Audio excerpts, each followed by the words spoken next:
Welcome to Root Cellar, an inquisitive look into sustainable food preservation and ancient wisdom for the modern world.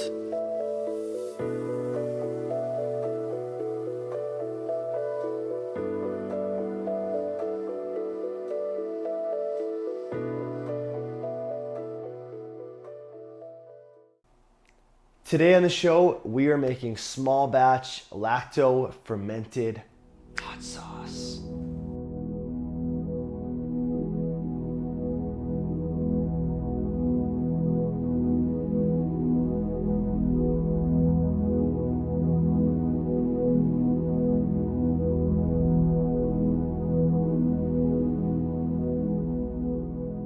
There are few things better than small batch fermented hot sauce. Pull your ingredients straight from the garden or the farmer's market, and in a few days, you'll have small batch hot sauces with dazzling colors, amazing flavors that are worth sharing with your friends and bragging to your family.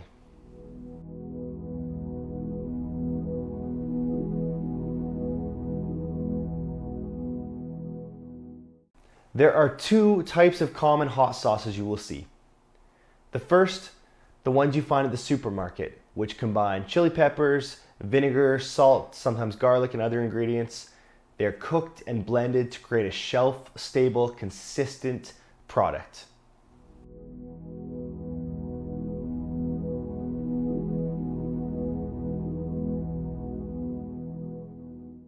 The second type of hot sauce we will be working with is a lacto fermented hot sauce, and that's what we'll be working on today. So rather than cooking that sauce and making it shelf stable, instead it is fermented on the counter, and it creates good bacteria. It's an ever kind of evolving product that's a little bit more unpredictable, but is better for the gut. And that's my favorite, and that's what we're gonna have today. So we'll make all sorts of cool stuff with different colors and flavors and ingredients, and should have quite a taste of the rainbow with what we got.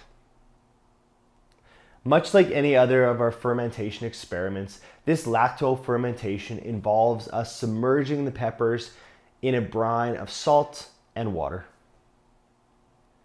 Theoretically, this fights off the bad bacteria, giving the good bacteria a chance to thrive during that fermentation process. So the good bacteria can turn the peppers into a probiotic lacto-fermented food. Essentially, all we're doing is taking peppers and any other ingredients we want, submerging them under a brine of water and salt, and letting them ferment. For me, this is an awesome ferment because it typically only takes about 3 to 6 days just sitting on your counter to ferment.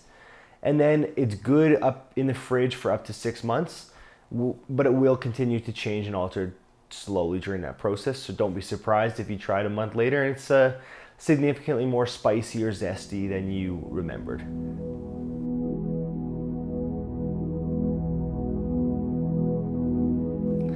A couple tips before we get started. Wear gloves, keep it clean, glass jars only. So the universal heat rating system for peppers is called Scoville units, and that helps us determine how hot the taste of a pepper is. So a ghost pepper, for example, is notoriously known as one of the spicy peppers on the market. It can start at upwards of 800,000 Scoville units, where another one of the peppers I'm using today is on the much lighter side, would be considered mild, which is about 500 Scoville units. And everything, all types of peppers will fall somewhere in between that rating system. So know your Scovilles, know what you're getting into. Now, I'm going to be mixing some peppers, and I'm not going to be worrying about that because I can handle the heat, folks. If you can't handle the heat, stay out of the kitchen.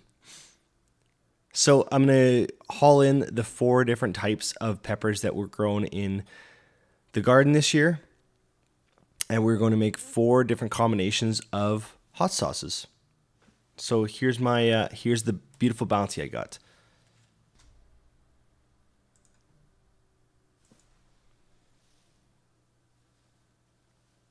So the first pepper we are dealing with today is called a banana wax pepper.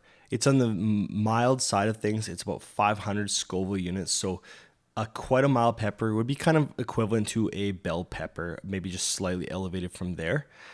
Next up, we have a Fresno chili pepper. These are about 2,500 to 10,000 Scoville units. So getting significantly spicier. They got a beautiful color that works really, really well to create a nice, vibrant looking hot sauce. Has a little bit of kick, kind of getting a little bit up there in the mild. Then we have cayenne, which is 30,000 to 50,000. Again, awesome color, but quite a bit of potentially quite a difference from a Fresno to a cayenne if you're on the low end at 2,500 to the upper end on a cayenne at 50,000. And one more spicy mama we got in there, the Serrano, which is about 15,000 to 30,000. And again, a nice green color. So that's what we're going to be working with today. I'm going to do kind of 4 combinations with these different peppers and see what we can come up with, colors and styles. So here's me. I'm just starting to prep these peppers. So right now I have a whole bunch of Fresnos and some cayennes mixed together. I'm prepping these. I'm just cutting off the ends, chopping them up, dicing them, putting them in bowls, and I'll be using those, kind of dividing up what I'm putting into each hot sauce, and I'll show you there. But yeah, make sure you wear gloves, don't touch your eyes, keep everything clean cutting boards, clean knife, and get chopping. This is probably the most labor intensive part of the journey. It's other than that, it's so easy. So you can see my little French bulldog in the background there, sitting in the sunshine as I'm cutting. I have dropped peppers on the ground, and when he was a puppy, he ate part of one. I still feel guilty about that. So be careful with your pets, be careful with your babies, your kids.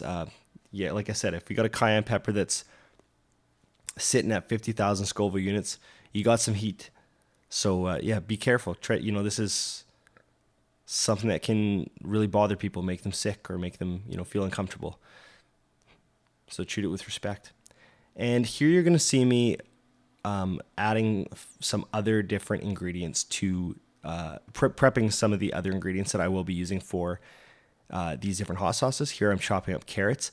I find carrots just, they give it some nice sweet flavor. They pair really well with a banana wax or a Fresno or a cayenne, something kind of red or yellow. Be careful mixing green colored peppers like a Serrano with an orange vegetable like a carrot. It just is not an appetizing color. It will kind of turn people off. So color is important. I know the old cliche is never judge a book by the cover, but with hot sauces, hey, if you got a nice, beautiful, vibrant color, it sure helps. So here I'm chopping up some scallions, some garlic, onions, getting all the stuff prepped here. I find garlic just works so well. You can kind of do no wrong. A little bit of onion goes well. Last year I tried to make some hot sauces with just so I could taste the naked flavor of a Fresno or a cayenne. And while it had some nice heat, and a nice color, ultimately I found it just to be boring. It just needs something else. So that's where garlic, onion, carrots, vinegar, salt, these other standout ingredients that just pair so well with any hot sauce. I find for the most part, you'll find most of your combinations will work really well. It's a pretty forgiving process. So, all right, so our first batch of hot sauce, we're using Fresno pepper, garlic, a shallot, and some carrot. I'm not mixing any other type of pepper, just so I can kind of, get an idea what the Fresno is all about on its own with just a little bit of a backup for some other veggies. Next up, we got some Fresno with some green onion, a lot of garlic, and a much bigger shallot. So this will just kind of give us an idea of what that tastes like with a little bit more power and without the carrots, and see what that looks like and tastes like. Number 3, we have some garlic, Fresno, that's cayenne, and we have the Serrano, and there is a Fresno as well. So that's our third combination, 3 different types of pepper and some garlic. So we'll see how that changes things with some other peppers in there. And next up, we have banana wax pepper with some Fresno, a huge white onion and quite a bit of garlic. So this will change the color of it, and we'll see how this stacks up. So we have 4 different creations, and I'll rate them here after the process is all done. So here you can see my 4 different batches of hot sauce I made. I just took the ingredients, shoved them in these clean mason jars, made sure they were compact, and then I added my salt, water, brine mixture to just over top of the ingredients. Not necessarily right to the top of the jar, but just over top, just so the ingredients are submerged. And then in order to prevent those ingredients from floating to the top, which can create bad bacteria, I just took this Ziploc bag full of water and I put that in like that. And if you push it down, you can see that water level rises, and that just makes sure that nothing can float up to the surface. It be exposed to air and potentially contaminate the batch. You can buy special blockers and things like that. They're a little more sophisticated, but honestly, I find that just a little Ziploc bag full, a little bit of water works perfectly fine. So there's my 4 batches about to be fermented. So I generally try to remove my little bag and I put my lid on so it's sealed, and I give it a good shake, usually once or twice a day. As you can see by the bubbles here, this is active. What that means is the chemical process is happening and it is fermenting. So that's a good sign. I've done that with all these, and they seem to be working just fine.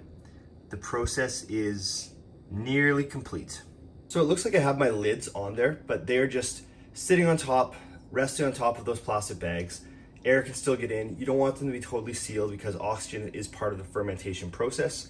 So like I said, every day I've been taking those bags out, closing those lids, giving it a good shake twice a day, twice a day, and then I put the bags back and just set those lids on top. So just not to confuse anyone.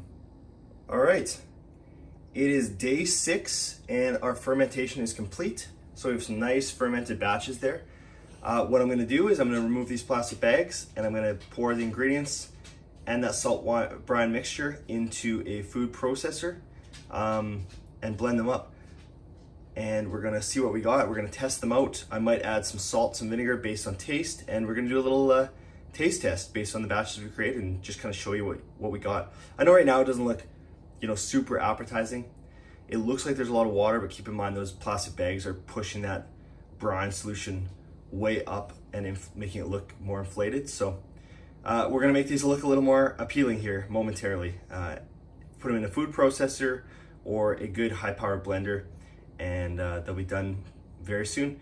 And you can make them thicker or more liquidy based on your desire. So if you want to make them more watery, you could add vinegar or water.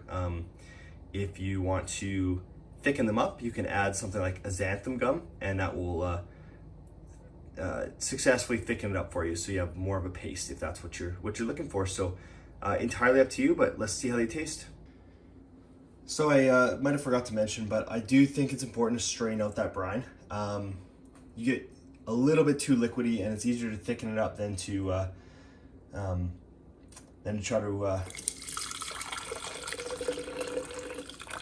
Sorry, it's easier to add water or vinegar than it is to remove it. And look how much brine's in there. So yeah, I would highly recommend straining this before you blend it. So we can just get rid of all that brine or save it if we need it to make it a little more liquidy. But there you go.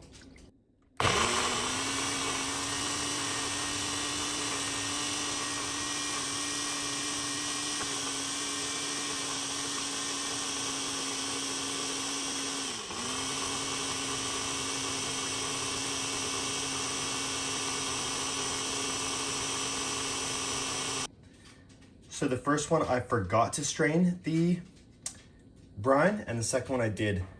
So you can see the volume difference on that. And you can see why, a commercial hot sauce has water in it, because you get a lot more product out of it that way. All right, here we are with hot sauce number 1. This is my better half, Jillian, and we're going to test this out. I'm a little nervous. As you should be. Yeah. As I mentioned, I do not know the exact Scoville unit of this hot sauce, but this is the one that I forgot to strain, so it should be diluted a tiny bit. So I'm gonna let you kick it off. Here we go. So we got some tortilla chips and not about that much on there, so not too much, but enough to have some consequences if this is very, very spicy. It smells nice. I'm gonna go with a slightly smaller amount than you.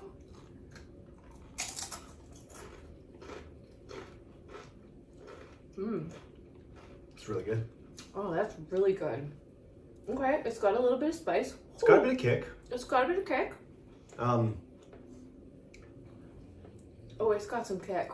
It's got a lot of flavor too. It does have a lot of flavor. You can definitely see the carrots in this one. You know, it's really spicy up front, but it doesn't linger super long. Yeah, it's not surprising. What you get up front kind of is what you get at the end. Yeah, you're not kind of peaking here. What would you give us, like a 6 on the heat scale, 5 on the heat scale? Well, I'm far wimpier than you are, but I would say most people would probably say it's about a 5 or a 6. Yeah, so but it's got a lot of flavor. Great color. Yeah. If you have heated version, you would think this is quite hot, but it's actually, like I was saying before, it really doesn't linger. And it makes me want to go back for more, actually. Speaking of which. All right. Get our next one ready. All right. Here we got number 2. This is the one that had some carrots as well. As you can see, it is about half the volume, maybe 3/4 less, because I strained the peppers before I blended it. So this could be a little spicier just because it was not diluted to the same amount, but we'll see what we're dealing with here. Again, you jump off the cliff first. About the same amount as last time.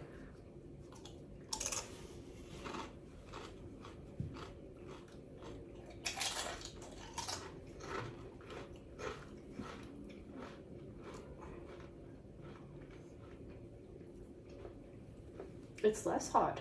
Oh, really? Or at least the bite I got.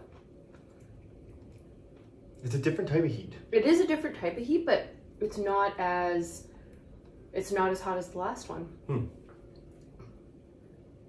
I would disagree. I think it's hotter. Really? Yeah. Okay. Do you want to film that again?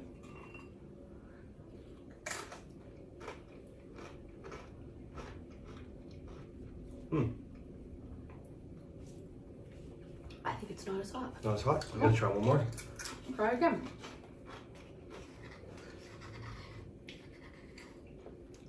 I like it. I like the first one the best, though. I would agree. I like the first one better.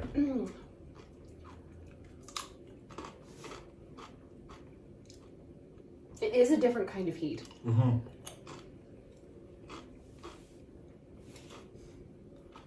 It It's lingers. not as hot. It does linger more. It lingers longer, and it's not as hot. Agreed.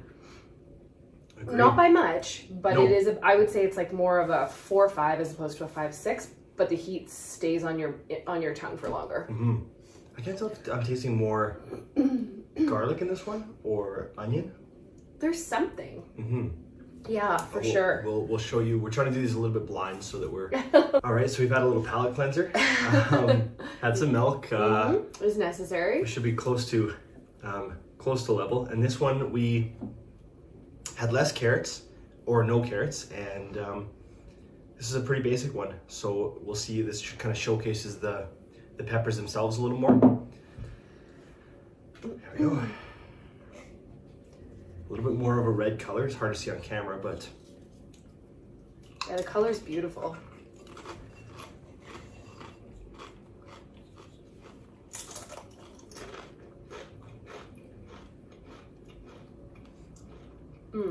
Really good flavor. I feel like it's quite a bit hotter up front. I agree.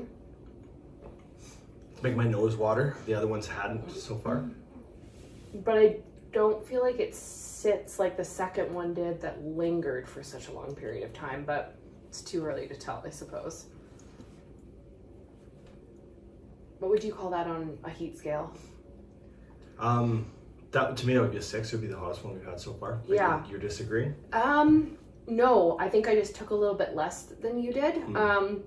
On one now, and the heat's still there. Hotter, and that's yeah, and the heat's still there. The heat's increasing. Heat is increasing for sure. That's the hottest one. So far, that's the hottest one, folks. Yeah. This is our last hot sauce, and this one, as I can tell by the color, had that huge white onion in it and a little more garlic. So we're hoping this one's a little less spicy. That last one really took a while to calm down from. So yeah, no kidding. Running nose, running eyes, all of the fun stuff. Here we go. Definitely, you can smell the onion right on the nose. Good, I love onion.